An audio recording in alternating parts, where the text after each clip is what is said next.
জায়গাতে আমাদের পররাষ্ট্র নীতি এটাকে আসলে স্বাধীন করে তুলতে হবে, অন্য কোনো দেশপন্থী নয়, বরং বাংলাদেশপন্থী একটা পররাষ্ট্র নীতি এই মুহূর্তে এই জাতির জন্য সবথেকে বেশি দরকার। পাশাপাশি এই যে প্রবাসীদের ভোটাধিকার নিয়ে, এটা কিন্তু 24-এর যে গণবিপ্লব তার ফলেই সম্ভব হবে। কারণ জাতীয় নাগরিক পার্টি এনসিপি, তা আমাদের প্রাণের দাবি হচ্ছে আমাদের প্রবাসীদেরকে ভোটাধিকার ফিরিয়ে দেওয়া, তাদেরকে ভোটাধিকার ইনফ্যাক্ট দেওয়া, ফিরিয়ে দেওয়া না, কারণ তাদের কোনো সময় ছিলই না।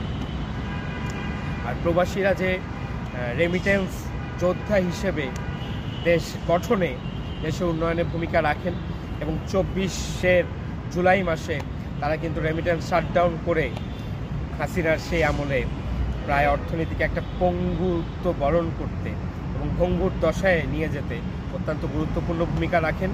কিন্তু অত্যন্ত দুর্ভাগ্যের বিষয় যে স্বৈরাচারের নামে স্বৈরাচার বিদায় হলেও স্বৈরাচারের ব্যবস্থার আমরা বিলোপ ঘটাতে পারিনি, সেটাকে উৎখাত করতে পারিনি, যার ফলে কিন্তু এখনও বিমানবন্দরে হেনস্থা হচ্ছেন এবং আমাদের প্রবাসী ভাইয়েরা, এবং নানান রকম সমস্যা সংকটে তারা জর্জরিত।